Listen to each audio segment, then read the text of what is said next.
So I'm just gonna hold this camera. It's the next day. What was it, yesterday? 24th or something like that. Yeah, today's the 25th. What time? Right now it's 5:30 a.m. in the morning. January 25th, 2026. So I forgot to mention, I had another bad dream. It was yesterday morning, upon waking. Well, wouldn't have been morning. Well, whenever I woke up, either or. And what it was, I suppose an area like the basement. Well, it was the basement. It was connected to me, right? So it would have been the basement, where a bunch of Punjabi men, well, I don't know, 5, 6, 7, 8, 9, 10, just a whole band of them, were wanting the basement, and were just forcing themselves in, basically. But then at the same time, I'm trying to go away, right? And then all of a sudden, a whole bunch of Muslims showed up. Muslim women with their garb, whatever it is that they wear. Just a group of Muslims with a bunch of women in there. Moving in mattresses. Yeah. Mattress after mattress. And 4 or 5 mattresses. Just started moving on in all these mattresses. Well, the Punjabi men are over there. Yeah. Trying to take over the basement. And I'm like, holy cow, like, fuck, man. I'm sorry, boo-boo, man. Like, how do you deal with that? Right? They didn't care. They didn't care what I had to say. They didn't care it was my place. They didn't care about nothing. They just took it over. Just went about their business. I suppose, I don't know how they were going to work it between themselves, between the Punjabi men and the freaking Muslim women. Because it was mostly Muslim women with their garb, right? How they dressed themselves up. It was mostly them. I'm sure there was a couple of Muslim men in there. Just Muslim families, just large, like over large, too large. Just came in with their mattresses and started taking over what the Punjabis were trying to take over. Yeah, I'm serious. Because the Punjabi men, they thought they had it in the bag. They thought they could muscle me, right? Muscle me out of the basement. And I'm like, no. Next thing you know, a whole band of freaking Muslims showed up with a whole bunch of Muslim women bringing in mattresses and putting down freaking mattresses all over the place. And I'm like, no, that can't happen. Like, what the hell? Get out of here, right? Punjabi men, I guess, just standing there looking, right? They didn't know what to think anymore, and I knew what I was thinking there. And I woke up. Yeah. And then, and in the real world, it's kind of like that, because all the jobs are being taken over by immigrants. Yeah. There are no more Caucasian mailmen. No. They got Punjabi mailmen with Punjabi women driving their trucks. Yeah. It looks like our police force is being taken over by Punjabis, because if you go on that website with, Crime Stoppers report extortion, you click on that link, and the first thing you see is a Punjabi man with a black turban there, with some woman, more than likely Punjabi, with light skin, right? And smiling away. Who is she smiling that she's reporting extortion? Or was it the Punjabi man that went to the woman that works at the police department and she was smiling to help him to report it? Point is, more and more being replaced with immigrants, right? Okay, fine. But go to the bank. 80% up to 90% that work there are immigrants with a lot of Punjabis. Go into any grocery store, same thing. they're the preferred tenant because they, have their 5, 6, 7, 8 kids, 2 parents, all refugees from some Arabic country, going on welfare, can't work for a year, specifically being told don't work for a year, right? They get all their child tax benefits, this benefit, that benefit, blah, blah, blah, blah. And there's nothing for them to pay these rents. So, the Muslims want to move in. They don't care. They'll just slap down a whole bunch of mattresses all over the place. Be bodies everywhere. And the thing about Punjabi men, my son, Brooks, right? He, I don't know what my eye looks like. It looks pretty weepy from what I can tell. I hope it doesn't stay like that. Anyway, he's been homeless, right? And he's done, boarding houses and has rent room in houses and those kind of things, right? Brooks, right? And he says, when he gets into those situations, shared accommodations with, rooms and whatever, he says the Punjabi men, they just throw down a big-ass mattress on the floor right there in the living room and wherever, and they'll just sleep together on it, one after another, 3 or 4 on a bed. Just sleep. Right? He said, I don't like living in those places because, it's like a flop house. It's like a flop house. And these landlords are charging big money for that crap. That's why they have to stack and pack human beings like sardines. Yeah. So they can maximize on their dollar amount and then blame the economy as they're building houses for themselves and buying new property and buying more houses and flying here and flying there and, going on holidays for a month or whatever the hell it is that they do. I'm just saying. So I would consider that to be a bad dream because, that's pretty much it's a tug of war. Right? It's just one big tug of war. What immigrant group is going to win? Is it going to be the Punjabis that move in 10 at a time? Or is it going to be the Muslims that are going to move in 10 at a time? 10 up, 10 down. 10 up, 10 down. 8 up, 7 down. Does my landlord really want... Okay, if you have 8 people upstairs, do the math on it, another 7 downstairs, does my landlord really want 15 people in this house just to get her $4,500 a month with the wear and tear of freaking just everything? Turning on and off taps, 15 people, how long do you think those taps are going to last for? Especially if they don't care and they're just rushing around, right? You know how it goes. Right? If you didn't pay for it, you don't care if you break it, right? You don't take time to be gentle with it, and right? Because, you just assume that the landlord will fix it, right? It's their job. Well, invite 15 people. What you going to tell them? Taxes are too high? You can't afford to fix the tap because they don't pay enough rent now because the rent doubled now? They move in, I'm gone. 2 years down the line, now she wants $6,000 a month for this house, even though the house is going to be torn down as soon as they decide to develop these 3 properties.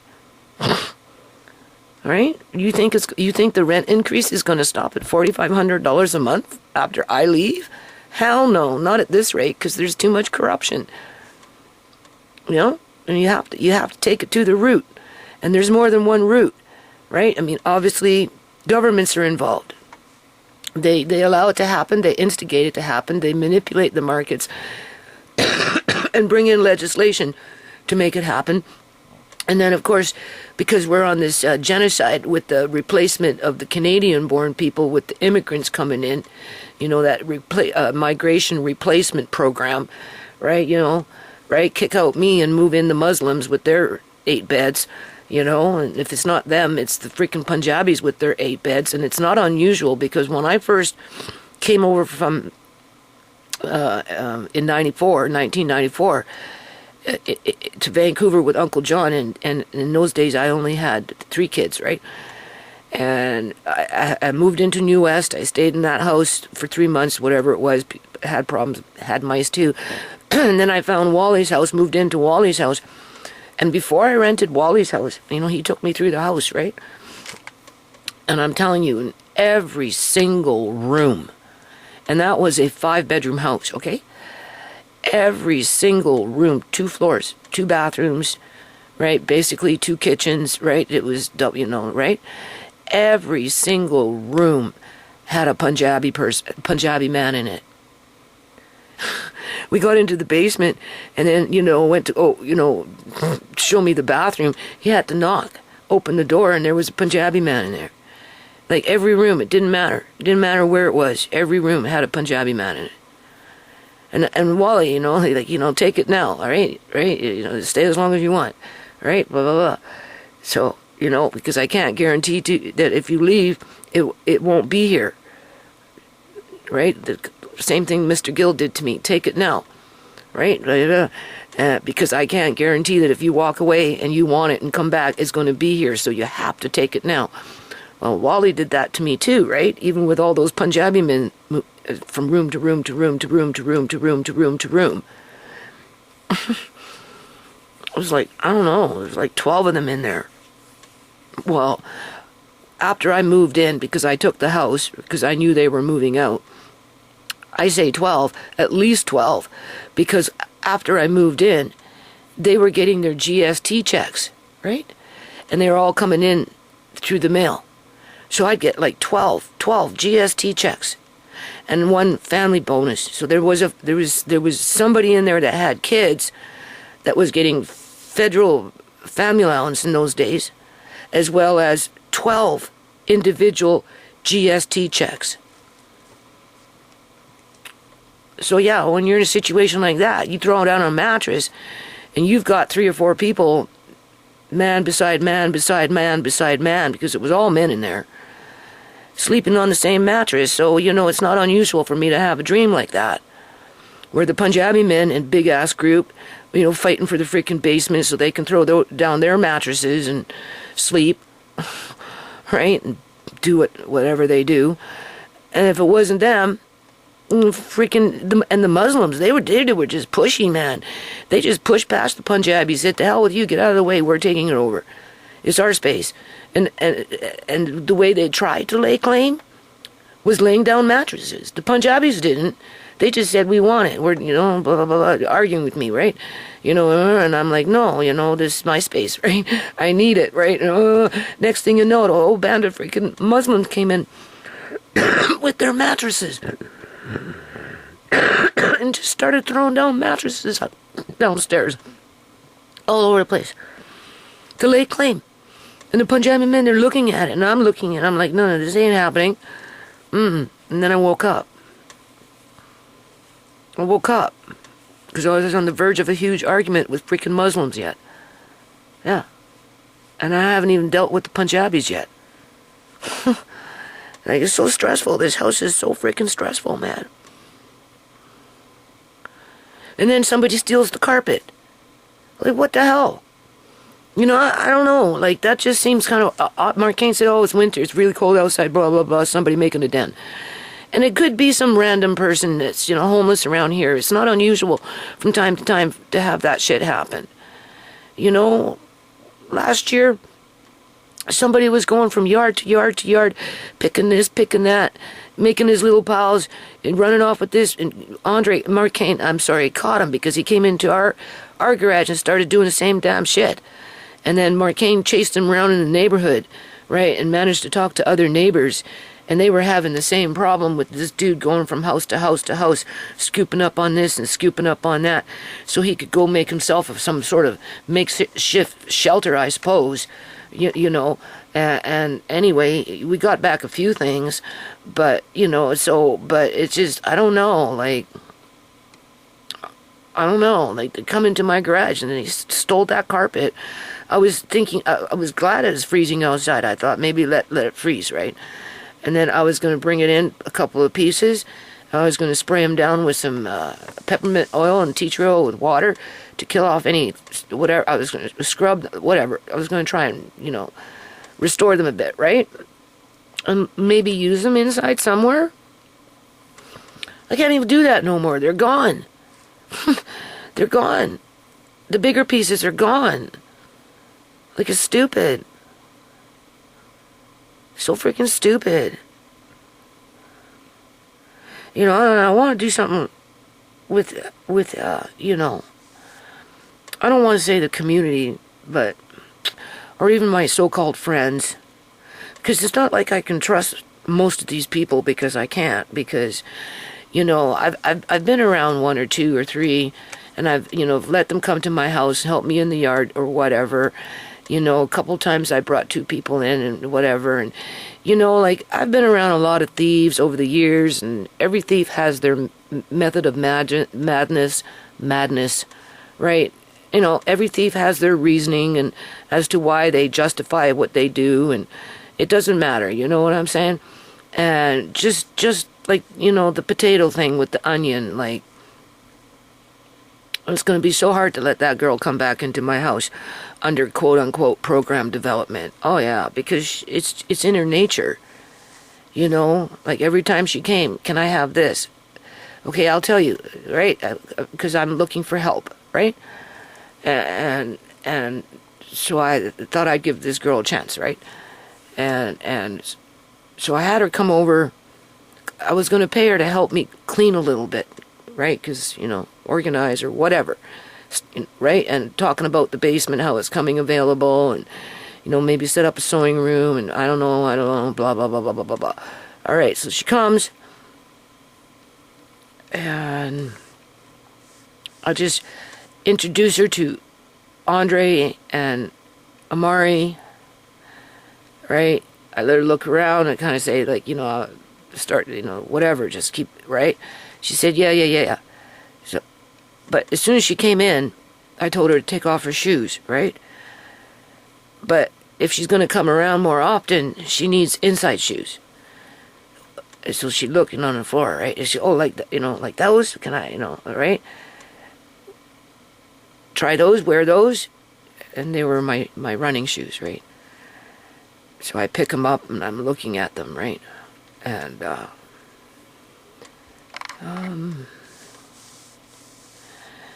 said, well, I don't know. They're size 7. I didn't really want her to put on my shoes, right? She goes, oh, well, I'm size 7. You know, can I try them on? And because I'm a nice person, I said, sure. I know. See if they fit, right? Well, once she got them on her foot, that was it. She wanted to keep them. You know. Oh, something.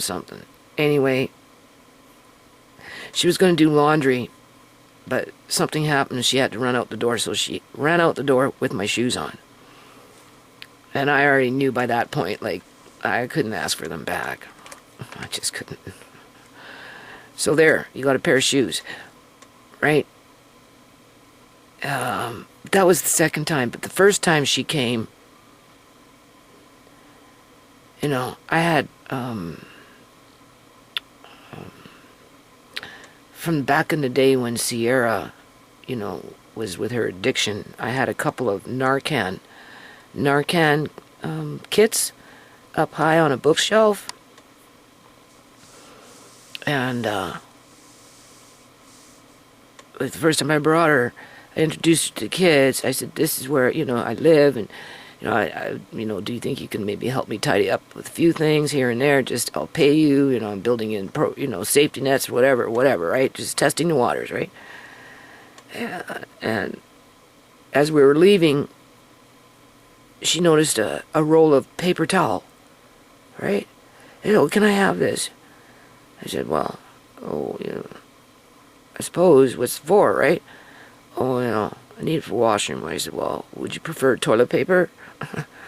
She goes, yeah. So, of course, I have to run off. I have to go down the hall and get the toilet paper. So now she's standing there by herself. I come back, and she's got these Narcan kits in her hand, and she's asking if she can have those. Didn't ask me why I had them.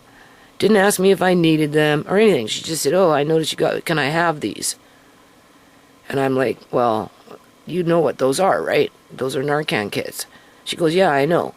And I said, oh, well, those, you know, was when my daughter was around. I don't need them, so I suppose, yeah, I guess you can have them, right? What you need them for? Oh, well, you know, people every now and then, who knows, can happen, blah, blah, blah. Okay, it makes sense. There's a lot of people coming and going over there. You know, you need it more than I do. So in terms of, emergency. So yeah, okay. So not only is she, yeah, so she got the narc, but the point is she looking around when I'm gone, right? You see, that's what I'm saying. She's looking around when I'm gone. I go to the bathroom to get the toilet paper because she asked me for something like that because she needed it because it's not available next door readily, right? Because it gets expensive. So come with your own, I suppose. And I go down the hall, come back. She wants the Narcan kits. She asked for that. Okay. And then she left. And then the second time she came, right, that's when the shoe situation happened. She was going to do her laundry, but something happened quickly, so she ran out the door, grabbed her laundry, and left. Right? Because, I was talking about cleaning the oven or whatever, or just whatever, but, she always got her mind over there and not about really what I'm talking about, right? That's the way I see it, okay? Right? Because, I need somebody to dependable, right? And trustworthy to help me. Whether, like in pay, because, I was going to pay her. She said, I said, but I can only afford so much, so there's only so much, right, I can ask for, or what, well, we can barter. Oh, well, okay, maybe we can do that. We'll see. So, that's when she's got my shoes on. So she runs out the door with her laundry, because, she wanted to leave, because whatever, and I didn't see her again for a bit. I took her other shoes eventually over there. I knew I wasn't getting them back because as soon as she seen them and put her hands on them, she asked me if she could have them before she even put her on her feet. And I'm like, well, I don't know because, like, I'm a size 7. Oh, I'm size 7 too, blah, blah, blah. I said, well, just, how people do that, right? They come into your house and they see some, well, can I borrow this? Can I have that? Right? Okay. Or as soon as your back is turned, they sneak off and they're poking around in something and then they come back. Right? They can't wait for you to walk away so they can sneak off and do whatever they're doing and be sneaky about it, right? Okay, because the other person that has been in my house has been sneaky too. Yeah, and that's why I'm a little suspicious about this carpet right now. Right, because I just am. So, yeah, like, and because I have a nonprofit and I still, quote unquote, promote it, people seem to think I have a lot of money and therefore I should just be the giver. Give, and never have anything given back to me. And that's kind of like how I'm feeling about it in general right now. Just with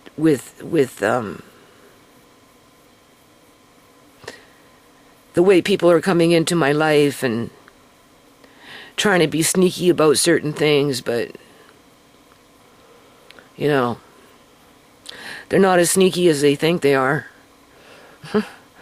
Right? I always tell Andre, actions speak louder than words. Oh, yeah. So I'm really nervous. I'm really nervous about program development in terms of, I just don't know. I don't know.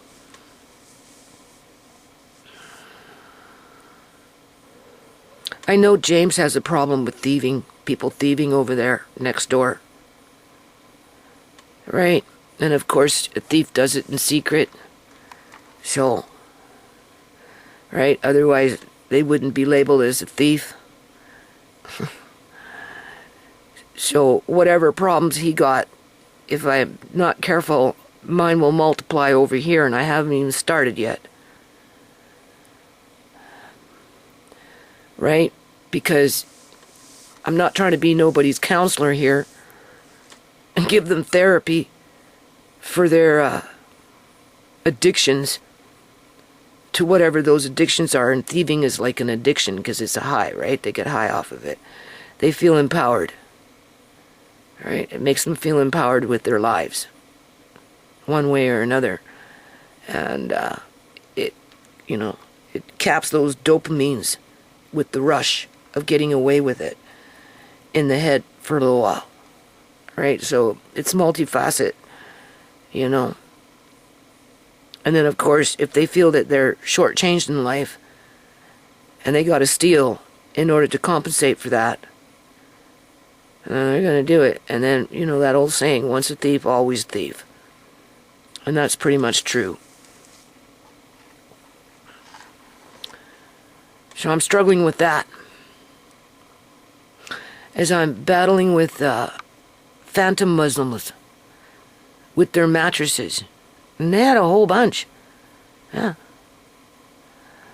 With the Punjabi group going, that's not what you think. That's our space. And I'm like, holy crumb. So I don't know. It's just stupid. It's all so stupid. Well, I got some carpet thief now. Stealing carpet that I might have used. And if I wasn't going to use it on the inside, I definitely was going to use it on the outside to try and control that freaking landfill crap that is out there. Weed problems and all this other shit. And you know what those freaking plumbers, aka restoration fellas did? They took that old underlay and they're sneaky about it. I want to point it out to them. They're sneaky about it. They hid it behind a bunch of crap. I can see it poking out. And that's so gross. They're not even plastic bags, for crying out loud. At least you could have done was put it in a damn plastic bag. They're supposed to take it with them, not leave it behind. And then that will be used against me, because now I'm hoarding freaking old, smelly, freaking carpet underlay as the carpet is being rubbed. Right? And there's only so many people you can point your fingers at when it comes to that shit. Anyway. I'm going to do some laundry. Right now. One load anyway.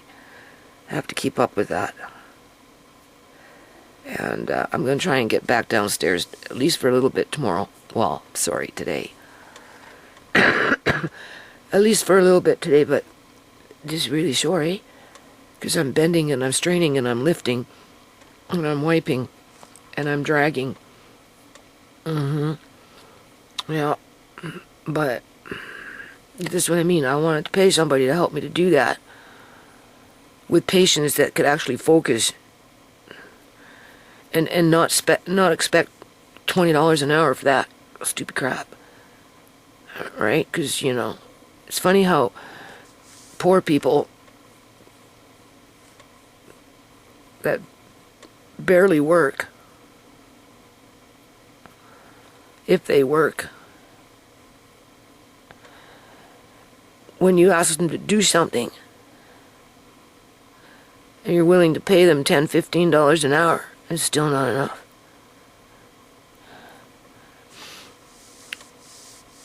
And then they're working, and within 45 minutes they bolt. They got to go do something, and they may or may not come back.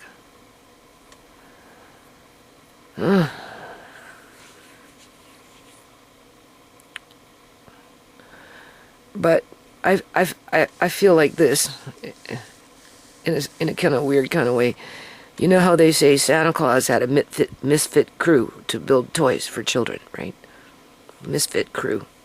The misfit elves, right? That would build the children's toys. And then Santa Claus would take those. Or was that a special kind of Santa Claus? I don't know. There was a Santa Claus that had misfit elves that were rescuing broken toys, restoring them, and then so they could be delivered to the children. That's kind of what I feel like I'm around in terms of having access. I don't have, but I have access somewhat to a misfit crew that may or may not be able to restore broken toys. That remains to be seen yet, right? So something good, I don't know what good, and I'm sorry, but for, something good in this rotten community called British Columbia, Canada, that I live in, can actually happen where it makes sense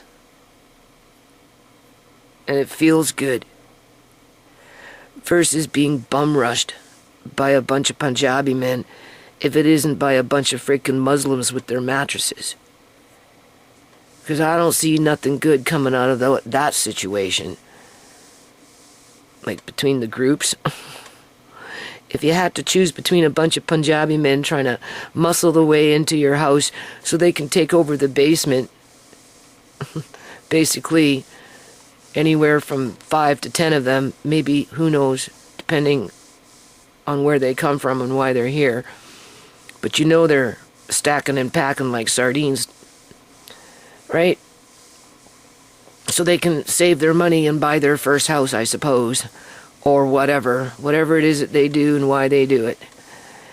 And if it's not that, it's the Muslims, where they're literally muscling their way in with their mattresses, and I'm talking like big ass mattresses, like, double size, queen size, those kind mattresses, right? And there was like several of them, and they're like bringing them in and laying them down on the floor and standing around and getting ready for a fight. And I'm like, holy crumb.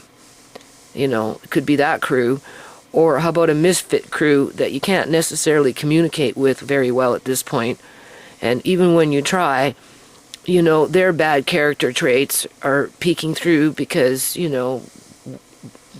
I always said 70% of the population steals to one degree or another, and the poorer you get, the more you're going to find people who steal, right? Not to say that rich people don't, because they do all the freaking time, or anybody for that matter, but you know what I'm saying, okay? That's why I put it at 70% in terms of people steal. And even then, that's being generous. Right? It doesn't matter if it's $554,000 or $5.54. Theft is theft.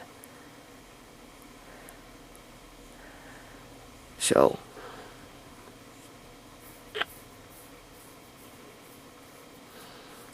anyway, this is the end of this video, and then I guess we'll see what happens, right? So yeah, just I should not that I'm ending it on a good note, because I'm a real bummer right now. Nothing feels very good these days.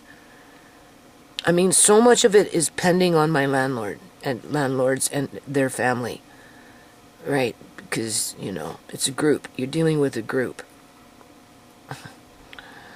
So, anyway, and just the hardship in the house in general, and just whatever, right? Oh, what was I going to say? If I lean more towards developing on community program development, right? And use, like, the sewing room, for example, that I'm setting up. And I managed to find a couple people that, I don't know, either want to learn and are focused on that process, because you got to be focused on it, right? Otherwise, don't waste nobody's time, including your own, for the most part. Or already know how and just don't have access to machines and a cutting table and, yada yada, and could do very well and end up being very creative and productive, right? How I'd work that out, I don't know. I mean, that remains to be seen. And I'm just using that as an example. And then, of course, working on developing a committee for the foundation where, you know, we can start getting members to pay versus being non-paying members, becoming a paying member, right, to the foundation, so the foundation has little money to be able to do what foundations do. See, all I can do is try and provide the opportunity to the people, but if they don't want it, they don't want to invest in it, and they just want to be takers to it, or whatever, versus being in control of it, right? You know? There's nothing I can do. Nothing I can do. I don't want to lose sight of what I'm thinking, how things could be on a good note. With the right people, with the right attitude. Whether they're misfits or not.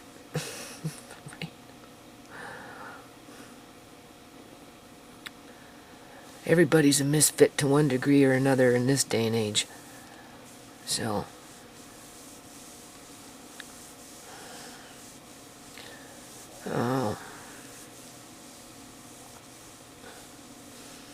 talk about living on the damn edge. Oh, it's awful. Yeah, it's awful. But you know what? If I was successful at bringing up the foundation to a level where it was becoming a little more self-sustaining without me, right?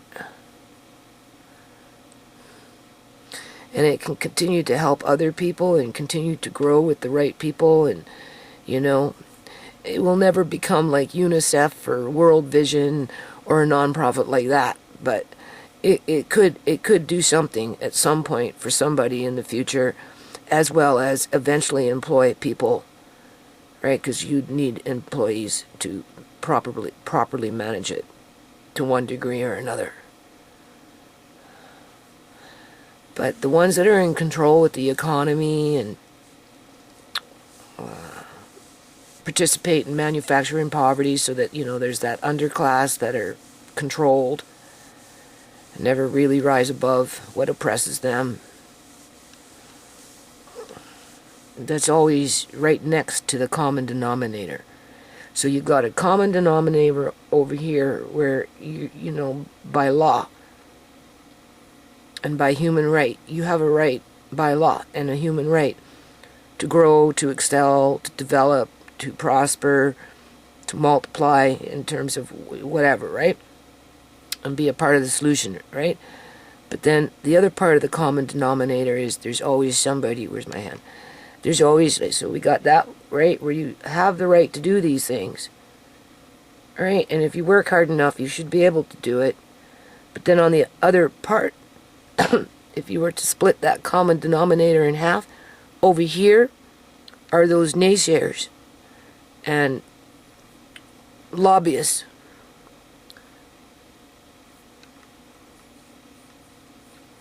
That just want to oppress the people by any means necessary.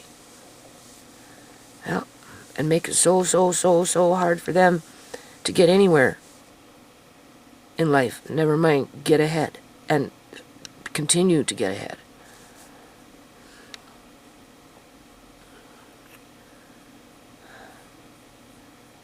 So I'm on the side with, you know, I'm in a unique position where if with the right people were to be sincere, something good could come out of it. Whether they're misfits or not. Otherwise, the Punjabis are going to move in, and that'll be it. Just be one less house to rent. And if it's not that, it'll be the Muslims coming in with their mattresses and 15 kids. Yeah. Because that's the thing about Muslims, and that's why they come in with all those mattresses. Because, see, when you're dealing with the Punjabis, right? If you're with the UN soldiers, well, they don't, or a rooming house or whatever. It's just a bunch of guys picking berries at the blueberry farm. It doesn't matter where they come from. Point is, they don't mind being together, sleeping on a mattress, to get up to go to work the next day. For that Canadian dream, if they work hard enough, it's just a matter of time before they can buy themselves a monster home, and they're out of that situation that they sacrificed them. That's right, okay? Where the Muslims, they rent a house, and I know this for a fact because Rio was telling me, and other people have told me this too. You rent a house to Muslims, immigrants, right, coming in, and they have their 5, 6 kids or whatever the hell it is, mom and dad, right? They move in. How many bedrooms, whatever, main floor of a house, whatever. And next thing you know it, you've got the aunt and the uncle there, and then another one comes, another one comes. So by the time you're done, it's not the 7 or 8 people that you, like the 5 or 6 kids and the 2 parents. We'll just say 6 kids with 2 parents, that's 8 people. You didn't rent it just to 8 people, hell no. No, because the aunt moves in with the in-law, with the kids, and the grandma comes, and so-and-so uncle comes now, and next thing you know, you've got like 10, 15, 20 of them in there. That's why all the mattresses came in. Like, they thought that they could throw those mattresses down on the ground. That was it. They were taking it over. I'm looking at them. The Punjabis are looking at them. Right? The Punjabis and we forgot about our fight. We were like, holy shit, where did all these Muslims come from? If that ain't a misfit crowd, I don't know what is.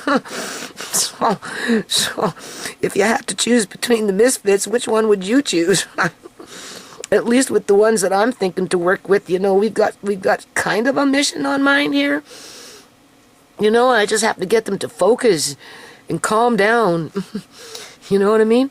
And I got to learn to trust them, that they're not sneaking off behind my back, taking a little of this and a little of that, just because, right? Whatever their reasons are, It's like, I'm so old, I'm too tired, I can't deal with it. I've been dealing with it my whole freaking life. I've had so many freaking thieves around me, it's pathetic. And they're still around me, stealing my carpet. I was thinking, how can I use that carpet? Carpet, I don't want to pay money for carpet. Maybe I could do something with it. Blah, blah, blah. I don't even get a chance now. It's gone. So I have to buy carpet now. I have to. I don't have a choice. I have to buy... I'm going to. Eventually, I'll buy carpet. Once I know what's going on with my landlords, right? I mean, if they come with an eviction notice, well, that's a whole new freaking ball of wax. Right? I suppose I can do... Well... I don't want to pay another $100 a month because I just finished paying that freaking $1,900 and I'm kind of tired and worn out. And, I just, whatever, I would prefer, like, if she comes, like, she come to want to raise the rent, right? And she'll be like, $4,500, give me $35. And I'll be like, no, I don't have it. And I'll try so hard not to say anything because I don't want to poke the bear. I don't want to upset her and I don't want to get myself upset. So I don't know. Staying quiet, is that a good thing? Or saying something, is that a good... I don't know. I just don't know. I have to wait and see. I'm like so scared to see who comes for rent. And then have to deal with them by myself, people. So, I'll be like, well, just go with the legal rate right now, this year, because of what happened last year. Let me play catch up. Let me just ground myself. Let me just... Like, this month, I'm going to pay her full. First time for a very, very, very, very, very long time that I've given her $22.50 at one point. Because, break it up, right? I give her a check halfway through the month for a different deposit. But this month, I told her I'm trying to make it where I just give you, a one check. That's it. Boom. Once a month. There's your rent. There's your rent. There's your rent. Full check. So, this month, I'm just going to give her cash. $22.50. And she's going to say, well, that's not enough. And I'll be like, yeah, I know, Mrs. Gill, but, I'm doing the best I can. What can I say? That's all I've ever tried to do. Well, I don't know. I don't know. She's either going to accept the minimum increase, which would be about 80. If she says, well, just can you give me a little more? I'll be like, no more than $100, and even then, right? It's, you know, whatever. I'll deal with it, right? I'll do until I can't. It's like my eyes. I'll do until I can't do no more, right? I got food, so you don't have to worry, Miss Gill. We're not going hungry, okay?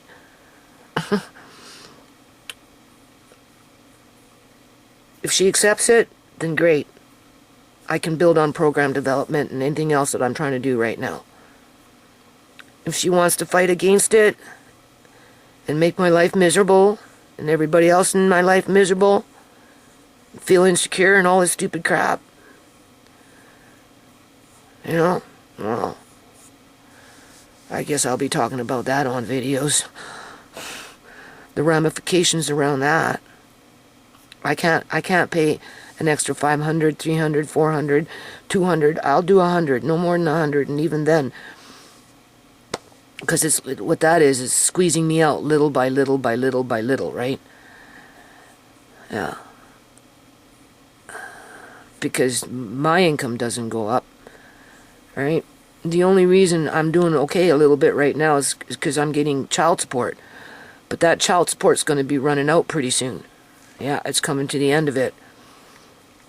If it's coming, I have two orders, right? 2 child support orders. One for Marcane and one from Sierra, when Sierra, like her dad, right? The money that I'm getting is, I'm pretty sure, from Marcane's dad. And that's almost done. Whatever the order was, he's almost done paying. And once it's gone, that's it. I won't get that no more. And as for Sierra's dad, I'd be very surprised if what I'm getting right now is coming from him. Yeah, because that one doesn't like to work. Imagine that.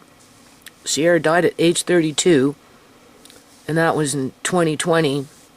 So she'd be 37 years old right now, and her dad still owes me child support, and the child support that's coming in right now could be coming from him.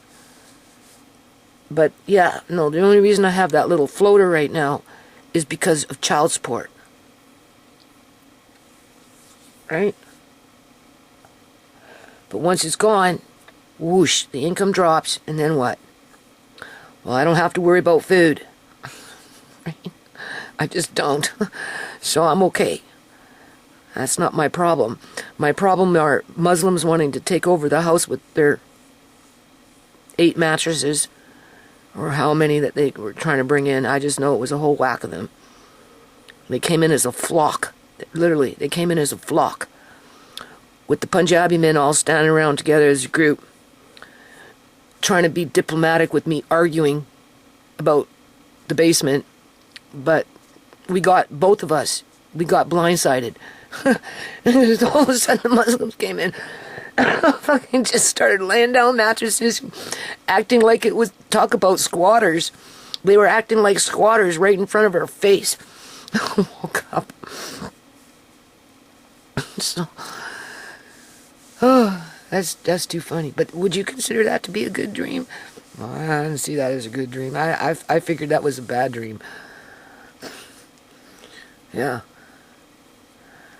Yeah, because it could happen. You see, that's the thing. Easy peasy. It's so easy for me to be out and then they move in. Doesn't matter who it is. Somebody ought to move in. There's going to be a whole whack of them. Where if I have people come, it will be like a schedule. Right? We're going to make this many do-rags. Right?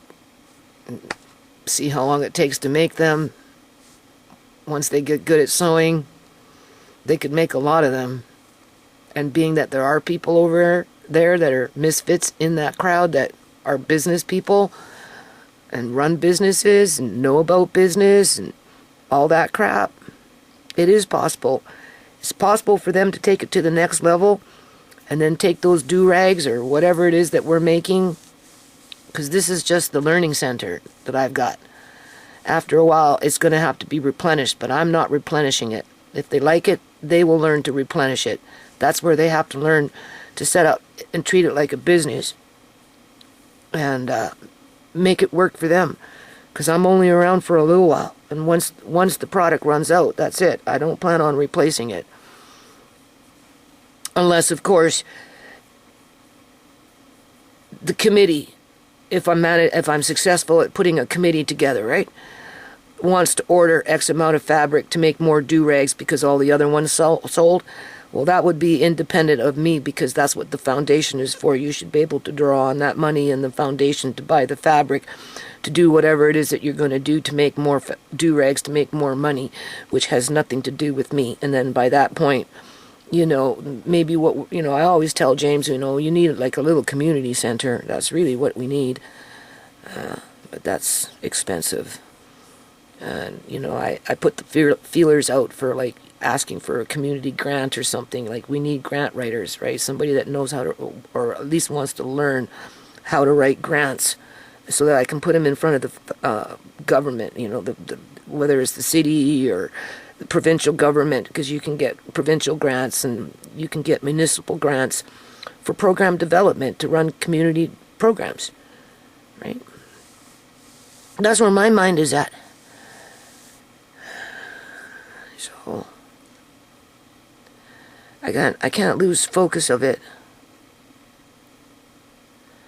at this point. No, I don't want to. Okay, so what is it? 22nd of January 2022, right? I got a video I'm going to be converting over and putting up. I was working on it earlier this morning about lentils and all that crap. Old lentils. This is that carpet. I don't know, people. I don't want to start spending all this money on stupid carpet and all this stupid crap. That's the underlay. Oh, good luck chucking that out. I don't know. Honestly, I don't know.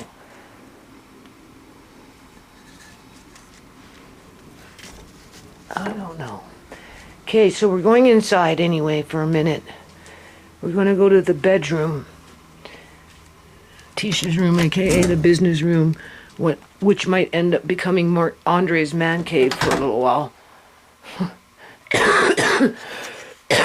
I'm not sure. Honestly, I don't know.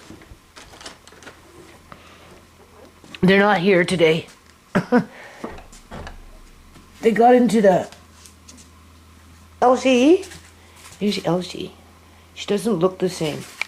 She's like so skinny. Yeah, you're so skinny. You don't look like Elsie anymore. She's like 19 years old. She's just bones, skin and bones. Kind of like Amari. But she's frisky. But you can't run around in here, honestly. No. Sorry, it ain't happening.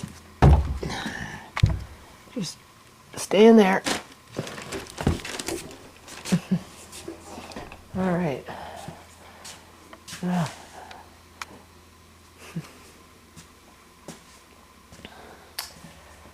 I don't know.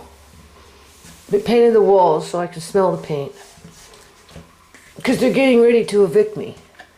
They're not making it for me. Or my son or anybody like that. I don't think so. And if they doing it, it's begrudgingly.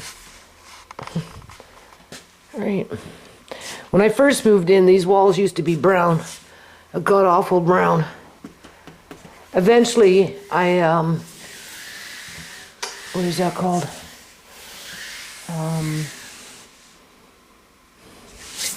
I put primer on them, and then I painted them white. And when they said they were going to paint, oh my God, I got so scared. I'm like, what color are you painting it? I was so afraid that they would paint it brown or something dumb, but they didn't. So, yeah, my landlady, I don't think you can see that very well. She came running down the hall, top speed, 84 years old. Get rid of this, all food.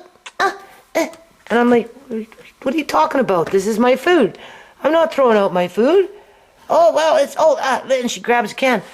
May 24, it's expired. Get rid of it. What's wrong with you? I'm like, crying out loud, Mrs. Gill. Like, stop. So this is the room.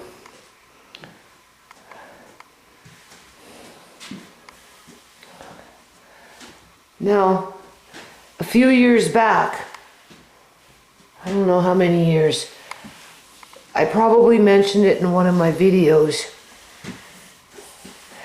There was a leak in a pipe, right? I'm just feeling here, right? And it leaked for years, honestly. Yeah, it leaked for years. This is, I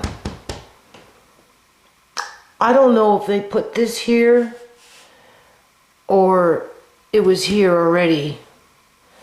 This is to prevent moisture from coming out from where the pipes are, because when they got in here, there was wood on top. I guess the kids put pieces of thin wood to cover up what the hell was going on, because at one point,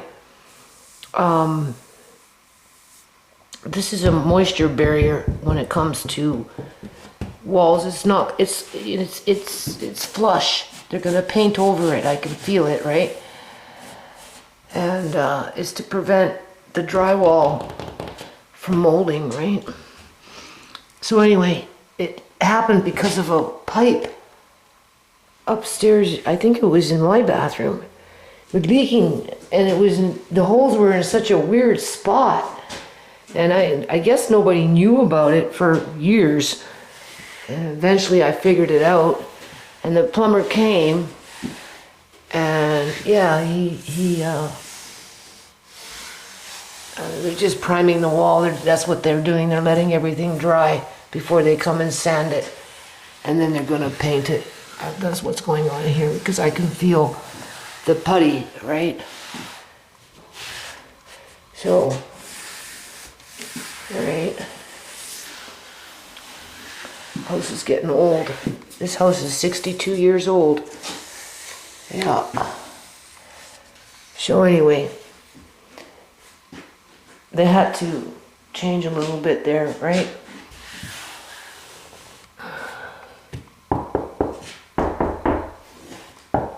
Some kind of beam.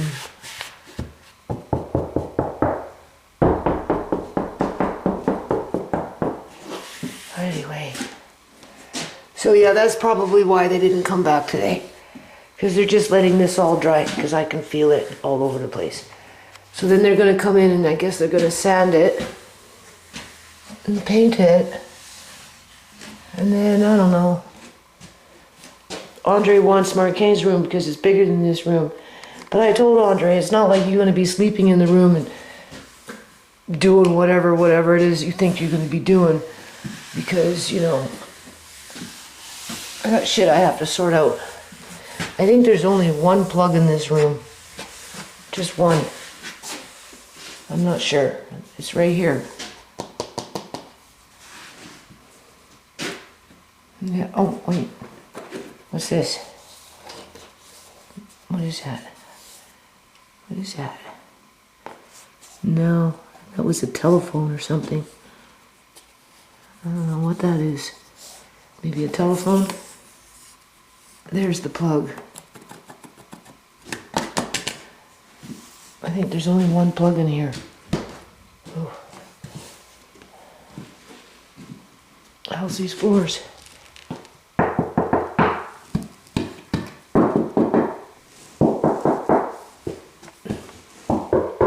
Oh, they're better than some of the other floors down the hall. Anyway. So yeah. I don't know what to say. It's my wood. What's this? What is this? Yeah, that's that thin wood. That's what they covered it up with. The kids, because it was moisture coming out. So that's, I guess, I don't know. I don't know who did that. I don't know if we did that. I don't know if they did that. I don't know. Because they asked me, well, what? Because there was when they took off the wood, they said, what's going on in there? Well, the pipe was leaking. It leaked for quite a few years. Nobody noticed it though, until I don't know, something triggered it. And then they finally came to fix the pipe. It was the holes were in the weirdest spot, and yeah. But it smells okay in there. They spray their incense around. I noticed that. They spray their incense. But if it was any sewage or something, you know, that kind of smell, you'd smell it, right? I would think. What's making noise here? That's just the door. That's just the door. Anyway. Andre said they said that they were going to change the tile. Andre keeps telling me that they keep telling him that they're going to change they told Andre that they're going to change the tiles, but they don't tell me that. So I'm suspicious. Are you really going to do that? I guess we'll have to wait and see, because it is what it is. And then he said they're going to change. This is Marcane's room. I locked it up. Marcane did really good with moving everything. It's sewing fabric in bins, my paperwork, nonprofit paperwork, Lego, kids' crafts, that kind of stuff. And then I guess Marcane kind of brought out more sewing out here, as if I can see anything. That's a book. I don't know. A garden book. I don't know. He ran off with a bunch of salmon and stuff. I know things are going missing in here. I'm not stupid.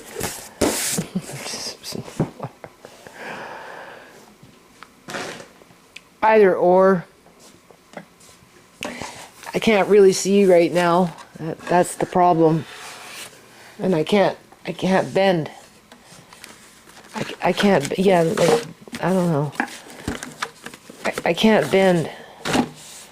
So, kids' books. Oh, this is a nice little book for Kyrie and Amari. Right? I don't know, this is cute. It used to be Andre's. So there we go, we got a few little kids' books.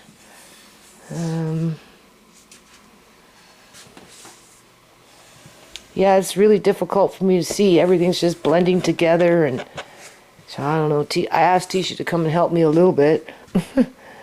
Right? See.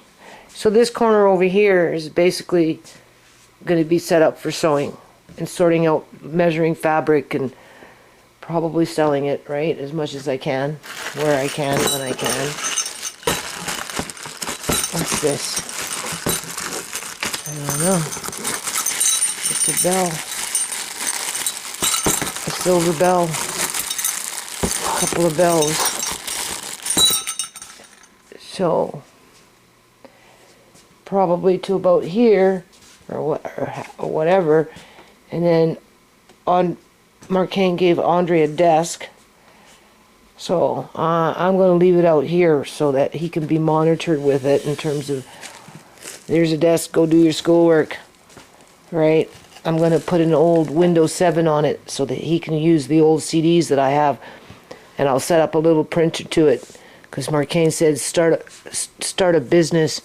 Think about what kind of business you want to start. So he can learn to make little flyers and stuff like that. And learn those programs. And he wants to bring his PC down. Oh my God, I don't even know. This is a crock pot from the 50s from Alberta. Yeah, you can use them, but they're maybe not. Some of them are not like in those days. You know, when they used to put them in the kills to secure the covering on them. You know, the hot kills. I think they're called kills. They had lead in the paint. So this may or may not have lead. So it's not technically ideal to be using for fermenting, but it's very large. It's an antique almost, right? And when I bought it off Facebook or whatever, and I think it has a little crack, hairline. It's called a hairline crack. But of course I can't see it, right?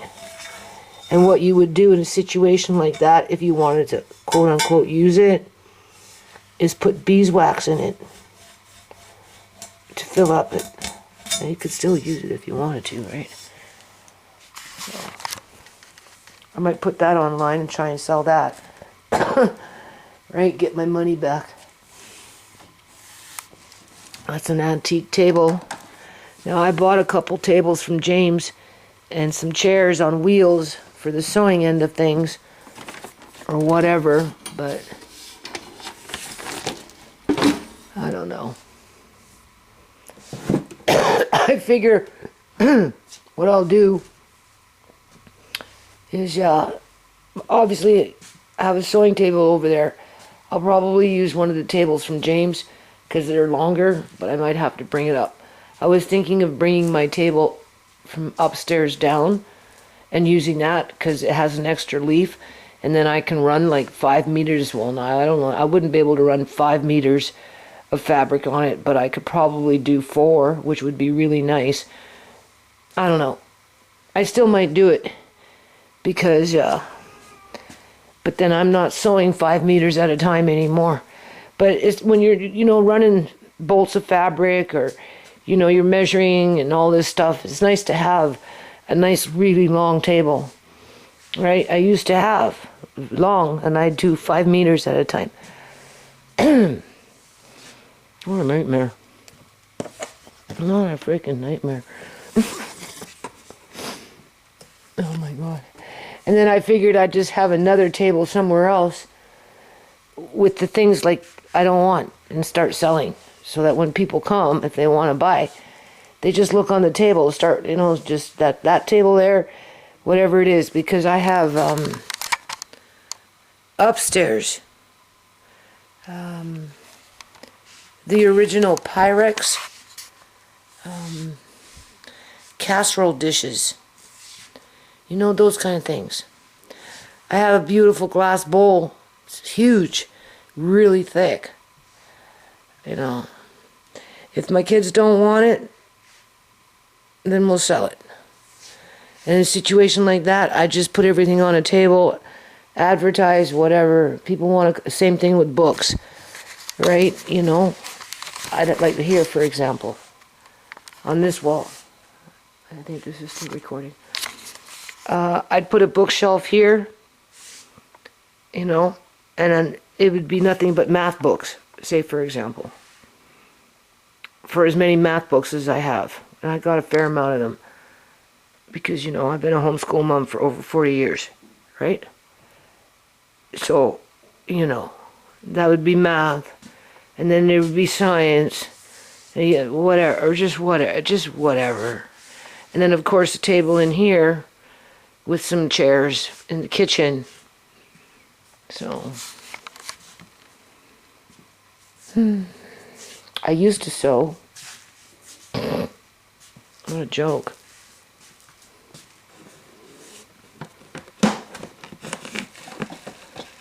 See, some of this stuff is craft stuff. This is right here, good for the kids. This is stuff when I used to go. Let's just look at this, just for the fun of it. And then we'll just stop.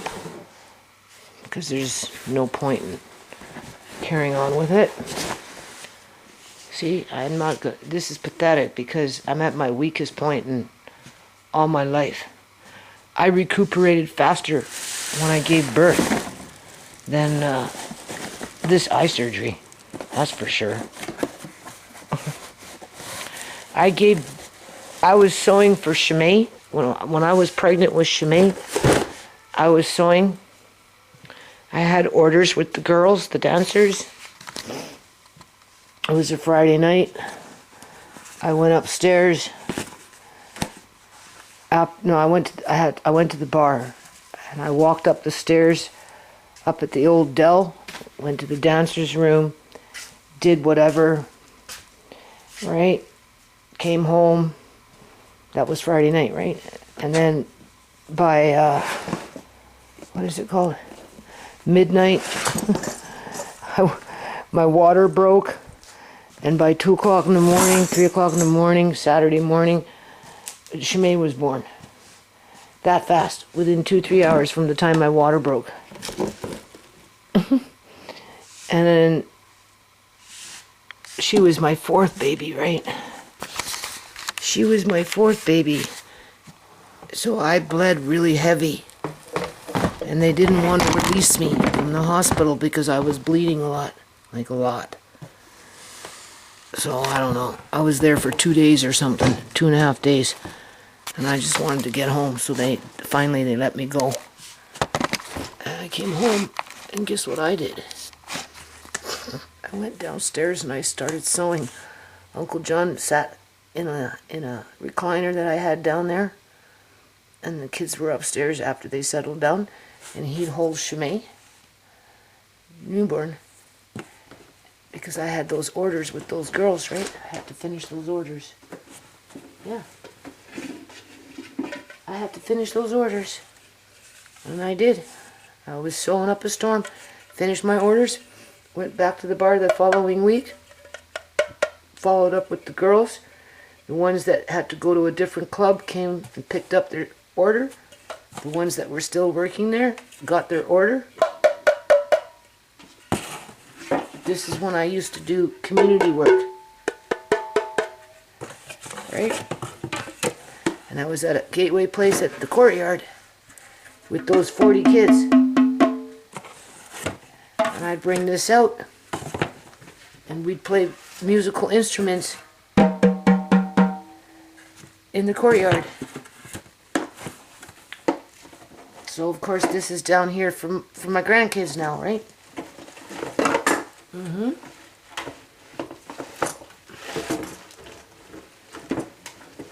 I can smell the paint.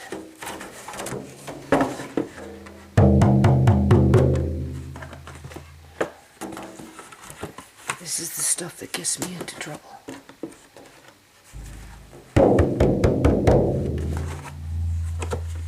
But I've had this since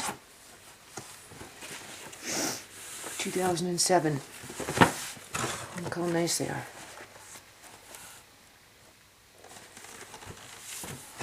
How many years is that? 18 years?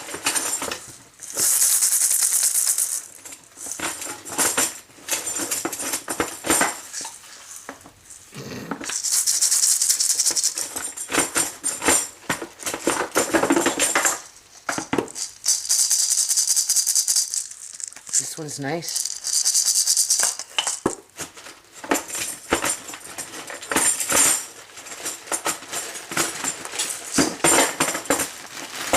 I got some. I bought some. I got them upstairs, and here I got them downstairs. So after we get all figured out, I don't want to get that. I don't want to crack that. Those are nice. And then after we get it all nicely figured out down here, I'll hang these all in a row.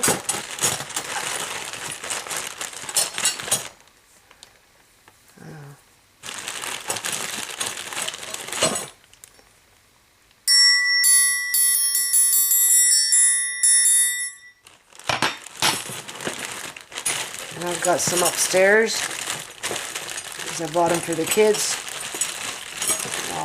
different sizes, and I got these beautiful chimes still sitting in the box, 2 of them really, one really nice. I'll bring them down here.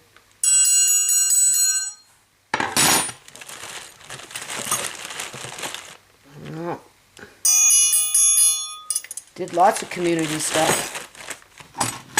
just a fraction. So much went out in the garbage in January of 2025 that whatever was in the shed, you don't even know. Yeah.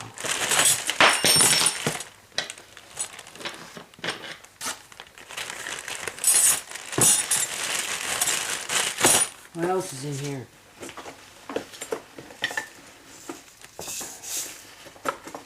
Well, it just seems to be a lot of these things.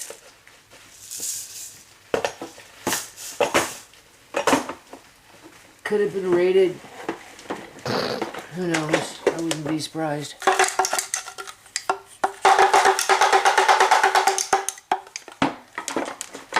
So, you know, it is possible to maybe do a little part-time babysitting. Yes, Elsie, I know. Maybe. It's hard to say. I wouldn't sell it. I have grandkids. I'll probably be forced to sell it though, or throw it out because it's garbage. These things I just showed you. That stuff is illegal in Canada.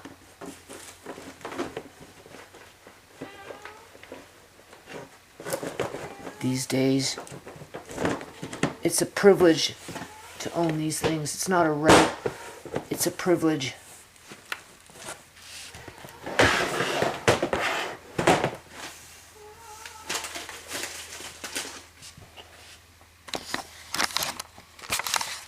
Yeah. Well, I don't know.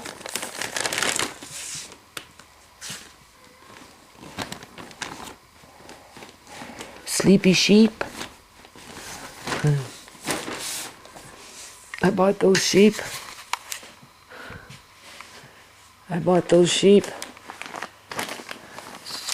For YouTube. You know how they say people are like sheep. I'm pretty sure that's what this is. I know I had more than this, but of course some disappeared. What can I say?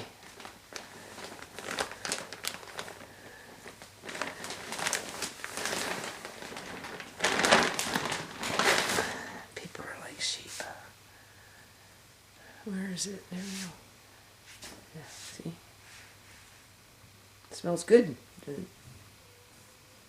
Nice.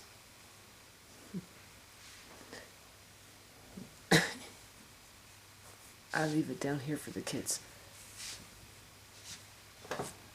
Yeah.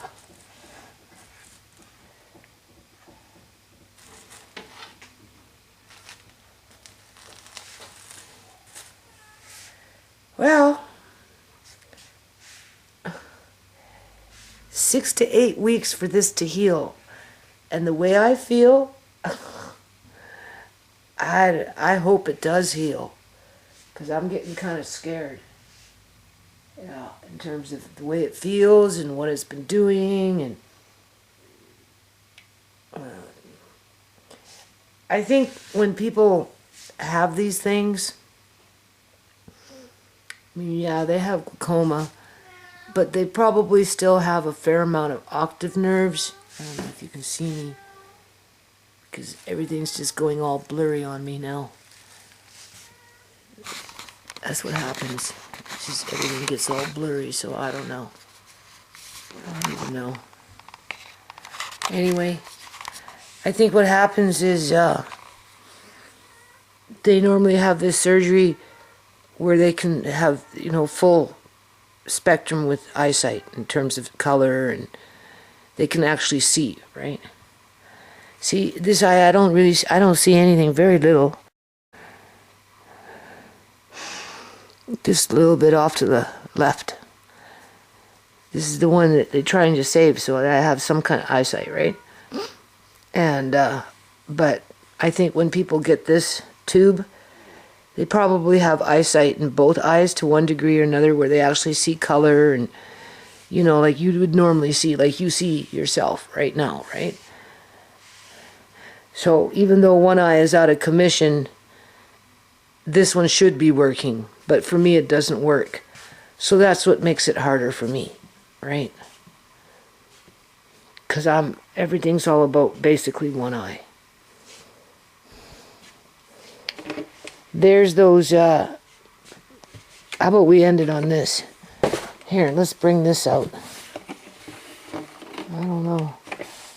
I don't know what's in here. Let's see. Okay, we can put that there. Now this is going back to just like the lentils from 2011. I'd have to go into my videos to find out exactly when I bought these things.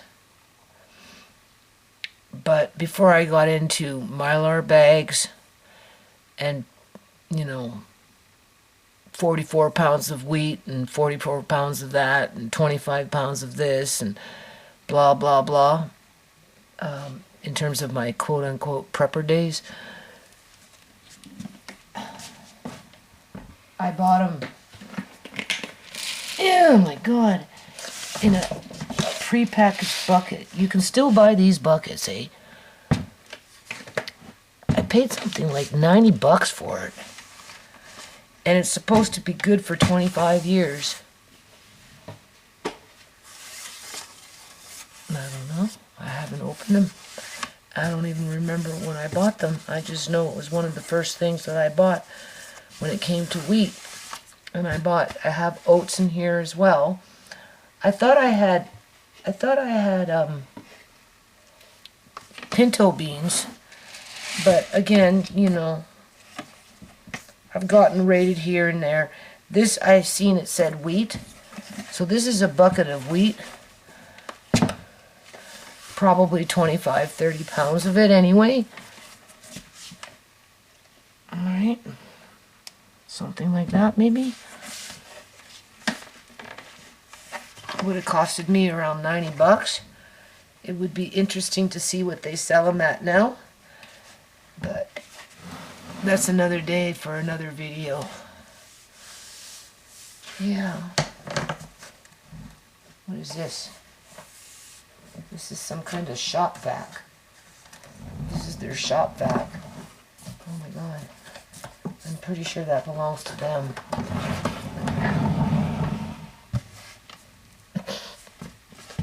Anyway.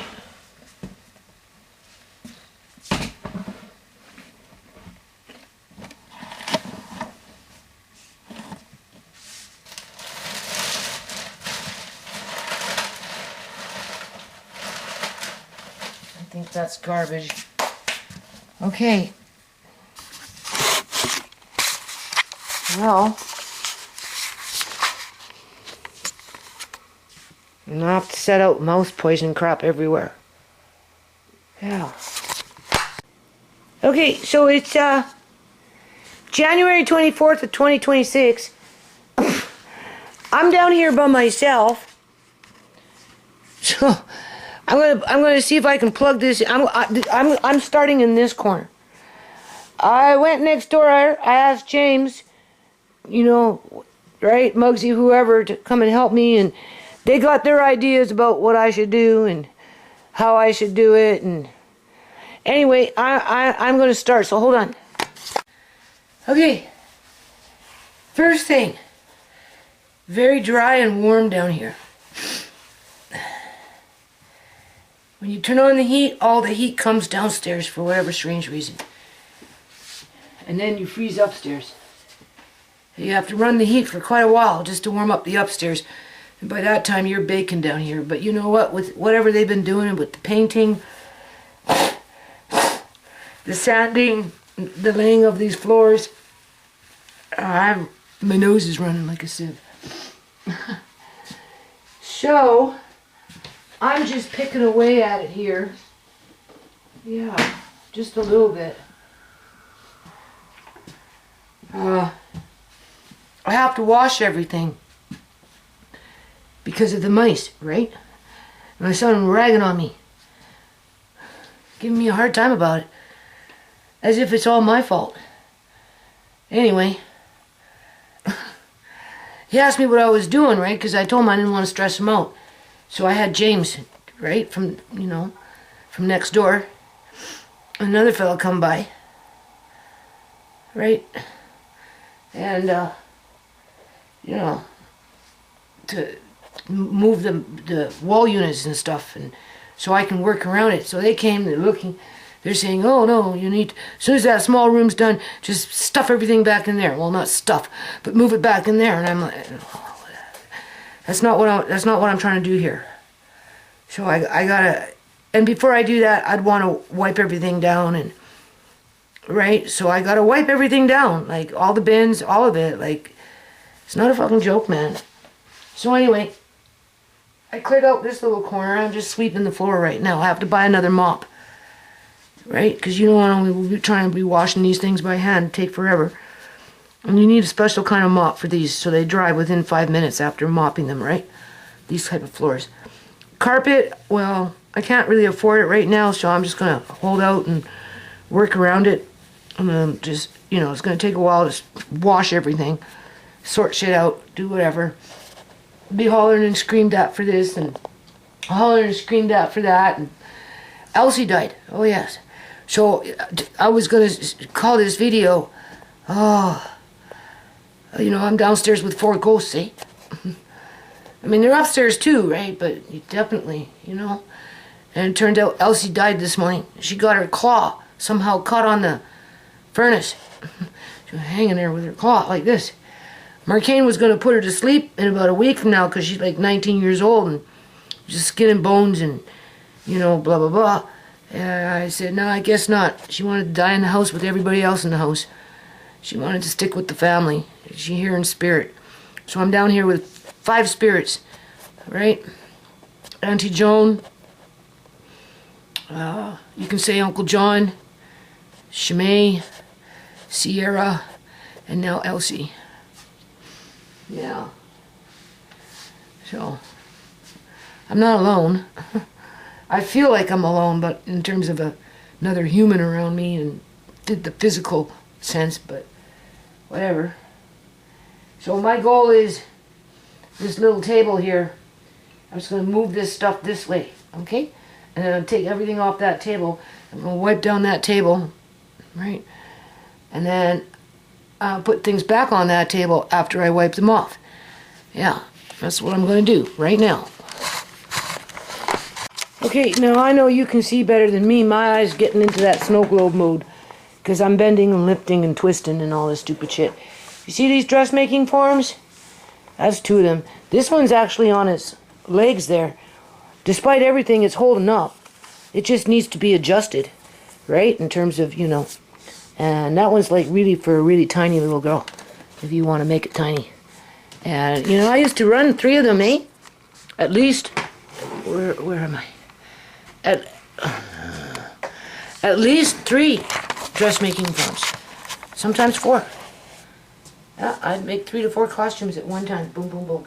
I'd go through 5 meters of fabric with another 2 or 3 meters to piece in with the mane. Yeah. And I'd make beautiful outfits.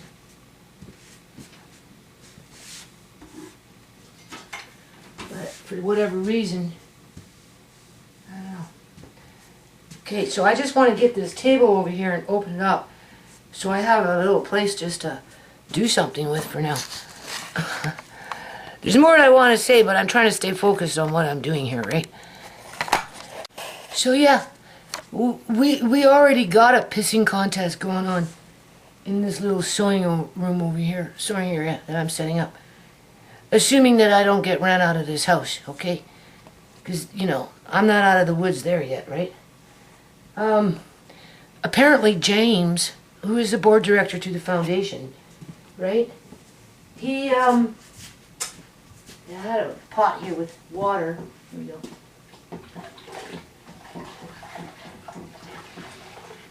He, apparently he's a tailor. Because when I had him come by yesterday talk about these tables. Now I'm getting cold. Right? Because I'm buying some tables and some chairs, eh? For that reason, basically. And, you know, we're kind of bickering, I suppose, just in light of he's a tailor and I'm a seamstress. So, because, you know, he goes, well, you know, like, I think you should do this, because, you know, I'm just, you know, opening it up and asking for advice how to tackle this problem, being that I have to wipe everything down. You know what I mean? You know, it wouldn't be so bad if it wasn't this, eh? Besides that point, so he's saying, oh, you know, this table, that table. And I got my eyeballs on a different kind of table. I know what I want, because I used to run 5 meters of fabric.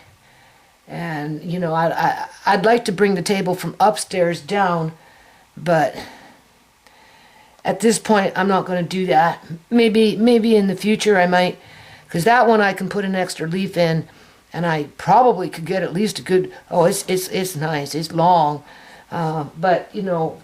Anyway, so we're kind of bickering over tables, right? In terms of what's the good table for somebody that sews, whether they're a tailor or a seamstress, right? Yeah. So, I'm just saying. And, you know, my son having this hissy fit over quote-unquote mouse droppings, right?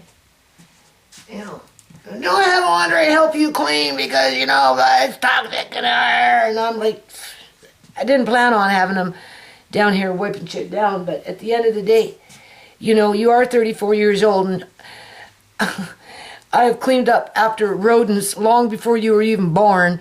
So, you need to calm down, right? You know, and stop overreacting, you know, in terms of whatever. You know, he's ragging on me, right? I don't like it. It's not fair. I told him to stop it. I'm tired of the abuse. You know, fuck. You tell me not to pay other people to pay you to do the work, whatever, because, you know, whatever, keep it in the family. You need the money. But at the same time, you know, I'm not here to stress you out any more than we're all stressed out as it is, right?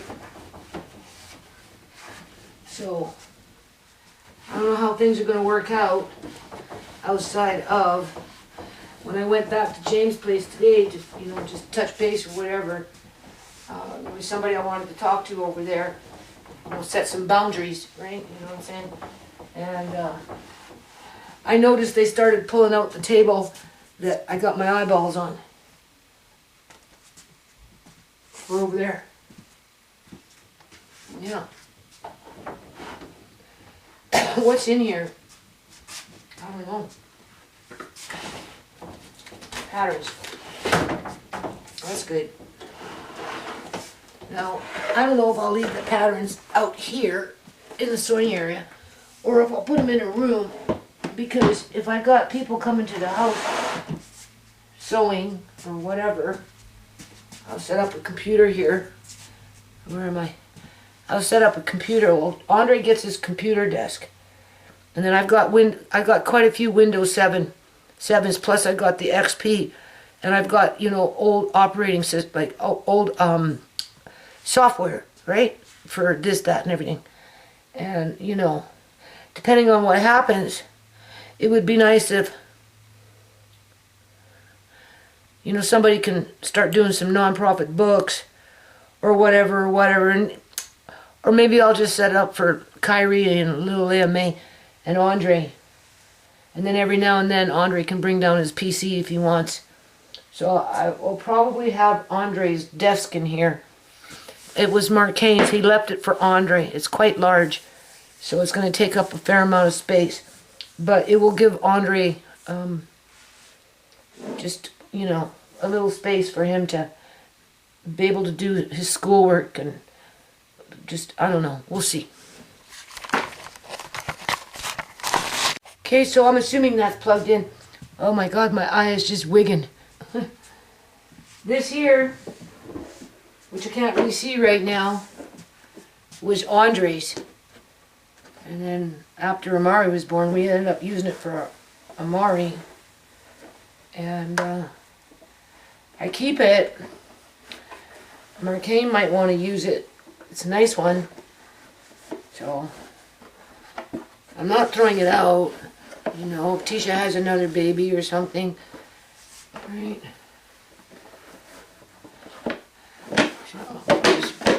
So I opened up this antique table here, another antique table. It's a nice one. If you sand it down and refinish it, oh man, it's gonna look so nice. But for now, I just made myself a little space here, but I can't see shit right now. It's getting worse. I should probably rest. I moved into this house when Marcane was 2. It was the first house Uncle John and I rented together because he wanted a house. I said, okay. And it had 2 floors, upstairs, downstairs. But the upstairs, they you know, they did carpet painting, all that other crap. And I had to give away my cats because we weren't allowed cats. So I gave the cats away. And I said, are you sure there's no mice, no rodents, no nothing? And he said, no. But get rid of your cats. Okay. I move in, I told this story before, and brought in my buckets that I had flour or whatever. Something chewed a hole in it, got up, like moved my bucket within a day. Next day I woke up, I went into the kitchen, I'm looking, there's this hole in this bucket that I had. And in those days it was like a paint bucket, those kind, right? It literally chewed into that. It was a rat, because when I took off the lid, it was the Norway rat, the black one, right? So why are you staring at me? I put the lid back down. Anyway, we put, you know, rat poison around the house, right? They started crawling out of the walls, everywhere. And some died in the walls. It was awful. And eventually I had to go downstairs, though, like when I moved in, right? It was unfinished. Oh, it was a nightmare.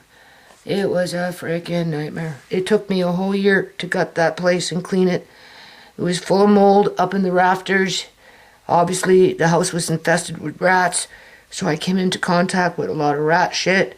And yeah, it was a nightmare. Like, Marcane doesn't even know. Doesn't even know the things I've done. Just like when I moved over from Vancouver, from Victoria to Vancouver with Uncle John, with the first house we rented in Vancouver in 1994. I moved in 1994, I'm pretty sure, over with Uncle John. He wanted to come with me, so I rented a house in Westminster. It had floors like this, right? And yeah, that was another freaking nightmare. You don't even know. And yeah, that one I think had mice. So, you know, this is really what I'm doing, and what I'm coming into contact right now is pretty mild compared to some of the other crap I've done over the years. So, okay, let's see if I can kind of move this camera over here. It's plugged in. Yeah, I'm thinking about the Africans. My friends. Some of them are my friends. Like, they stick up for me. One time I was over there, you know, talking shop. That's when I was talking about, what is that called?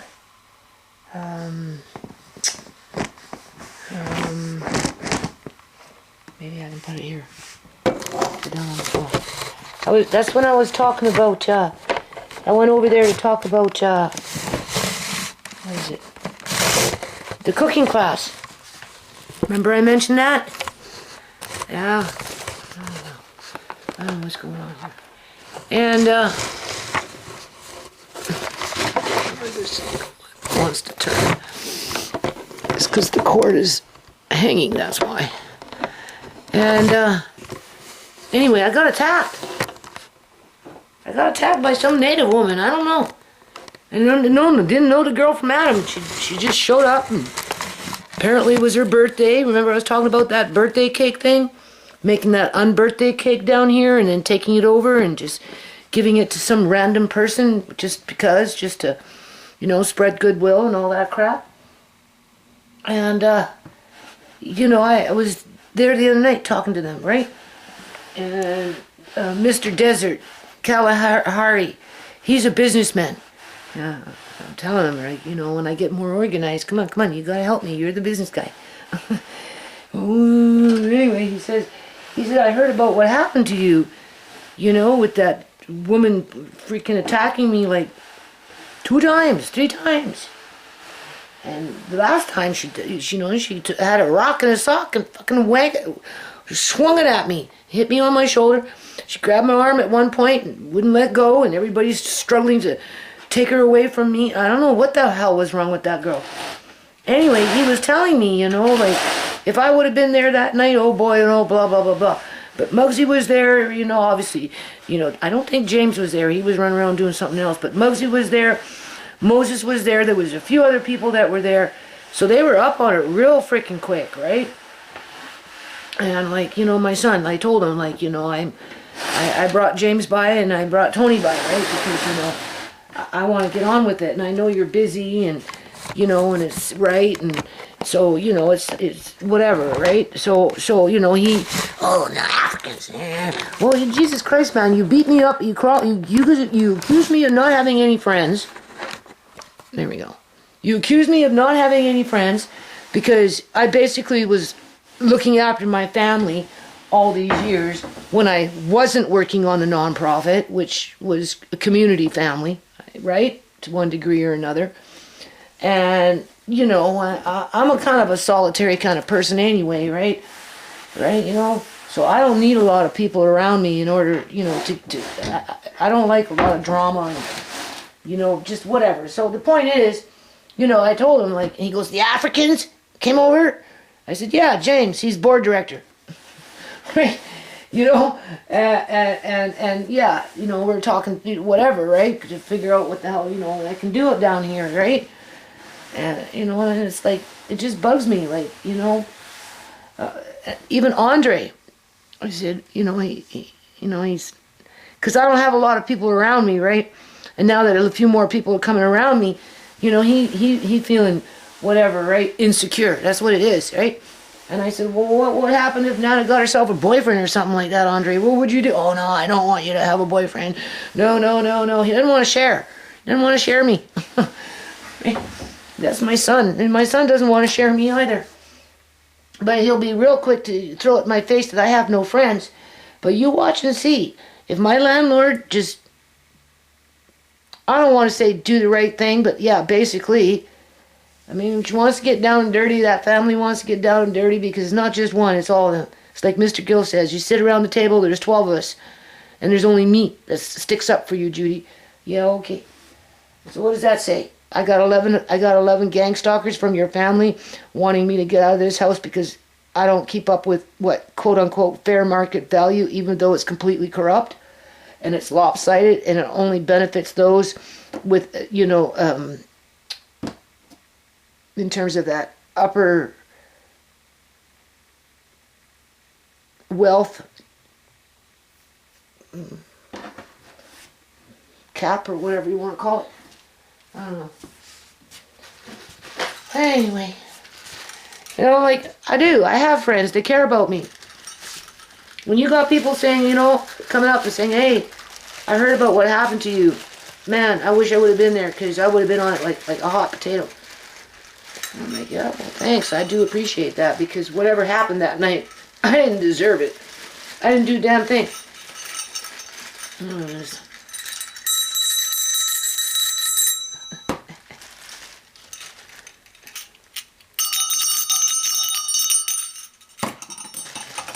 My little grandkids. I'm going to hook up these chimes down here. I'm going to put my gong down here. Yeah.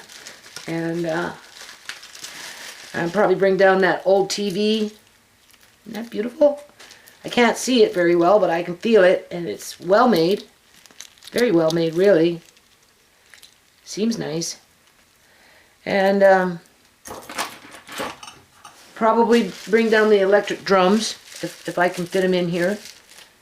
Right? This half I'm going to make like for kids, and music, and the keyboard, and, you know. I'll buy a little carpet for here. I'll eventually need a carpet in there, But I'm not worried about that right now. So these dressmaking forms can just go right here for now, I guess. That one's a female. I do have a male one. It's just an upper half. It's small though. But yeah, no, like, I don't know what is wrong with people. See, my son never had to share me, ever.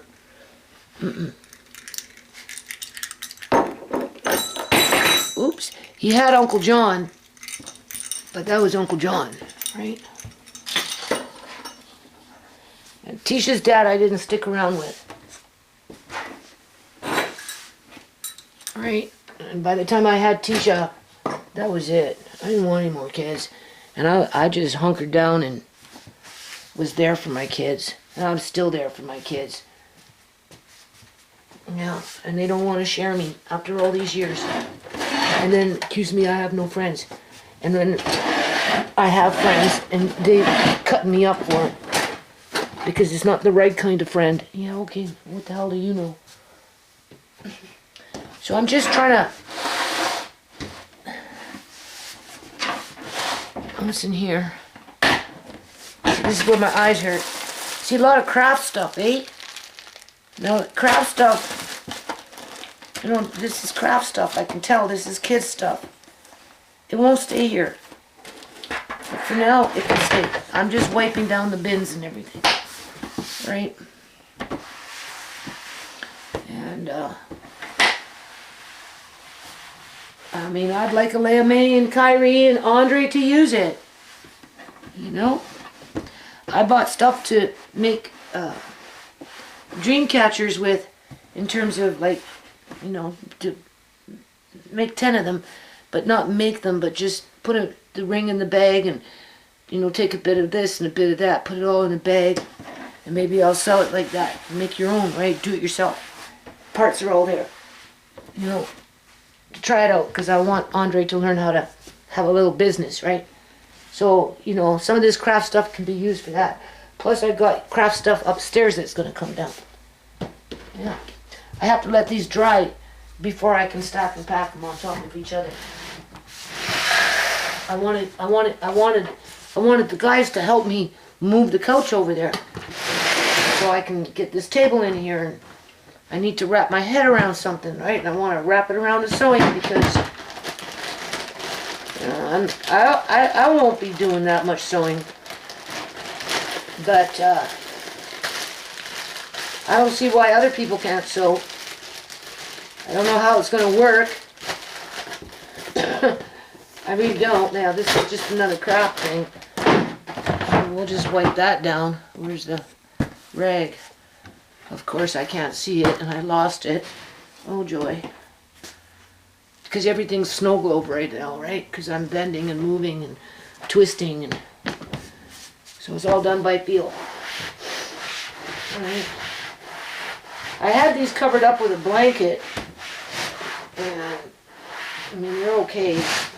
Before I'd be worried about mouse droppings, I'd be worried about the mildew, because they came from that room, Tisha's room, and that room was it got mildewy sometimes, right? And it would crawl, you know, mildew crawls, eh? Like the last time I was in there and I had to reorganize and everything, I had to wipe everything down. But right now it's not too bad. I can feel it. It's pretty good, actually. Because I covered it up with a blanket. And then I guess my son took off the blanket, put it in a bag, and, you know, he was asking me what these guys were talking about moving. I said, well, I've got black bags over here with fabric. No, you don't. No, you don't. I said, yes, I do. They came off the rack. Well, you know, I guess he took some of those, I guess he took,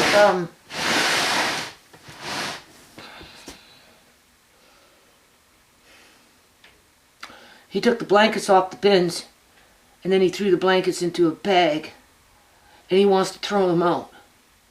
And I don't want to go to the thrift store and go buy blankets to cover up shit, right? Because I like to cover up my shit to keep the dust out and whatever and whatever.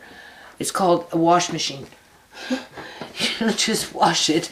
Like, duh! She was chewing on me on that. Now, mind you, Elsie died. She died in a kind of a bad way. But they were going to put her to sleep next week, eh? Because she's so old, right? And just hanging on a thread. But she didn't want to leave. She wanted to stay with the family. That's what I told them. That's why she died like this, the way she died. Because, you know, otherwise they would have taken her to the vet and put her to sleep. Because, you know, she was having it rough. She was still running around meowing and being whatever, but at the same time, though, you know. Okay, so we'll just wipe that down. Yeah. So, you know, for what it's worth, I appreciate people, what is that called? Acknowledging that I got attacked by some strange woman that had some kind of weird fixation on me for whatever weird reason.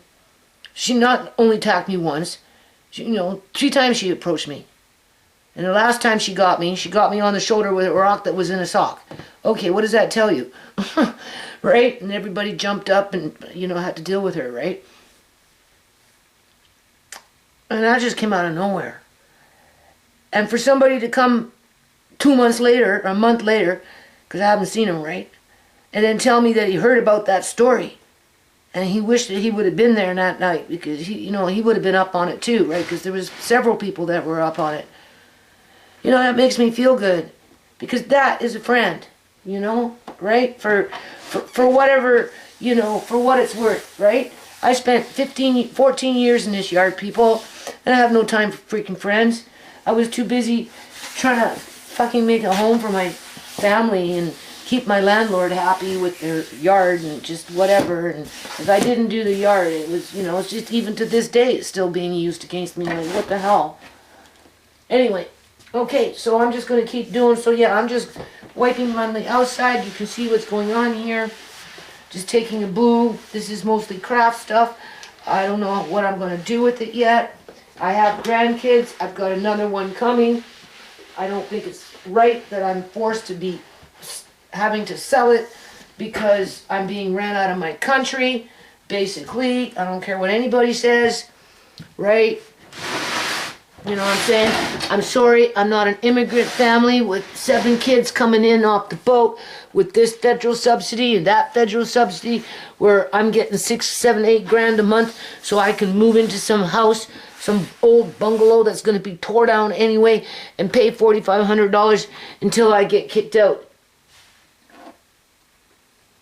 Because that's basically what's holding up these houses now. Yeah, those kind of families. And when I lived at Gateway Place, they were bringing in those the refugees from all parts of Africa, where they were like, in, you know, living in refugee camps or whatever, 1,000 tents under the sun, right? And you know, they had 5, 6, 7 kids. Stuff them into an apartment, and in those days the income was lower with the federal baby bonuses, but it was enough to cover the rents and just feed them. Oh, it's the same shit now. The only thing is the federal baby bonuses are more expensive, like more money to compensate for the rent gouging that's going on. Yeah. Okay. I just want to see what's in here.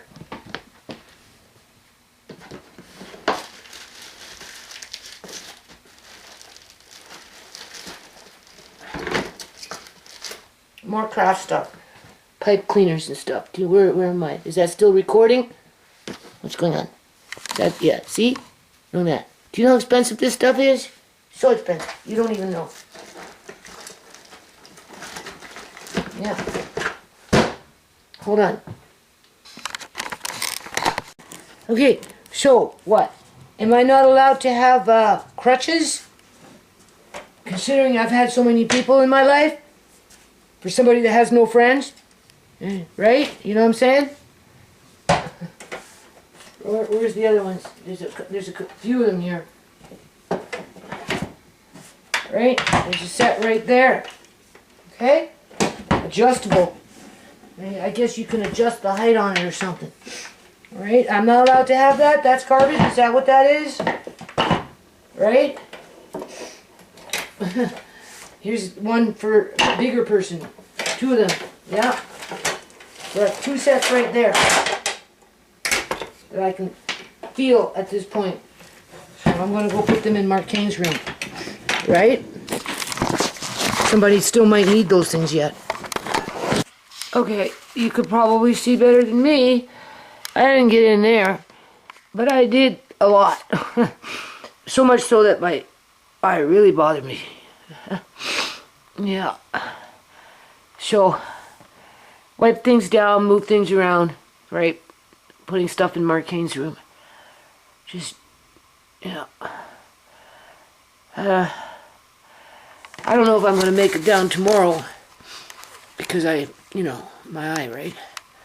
It's starting to hurt up inside my head in here. But we'll just see how it goes.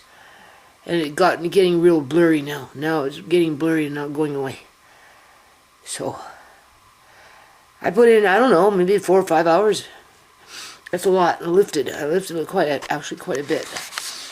But I'm glad I'm doing it kind of by myself because at least I'm kind of getting what I want the way I want it versus, just whatever, right? And I'm wiping things as I go along, so it's all good.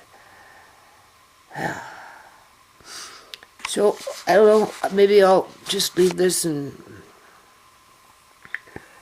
I might just stay upstairs tomorrow and do laundry, but the guys will be coming on Monday or Tuesday, I would think.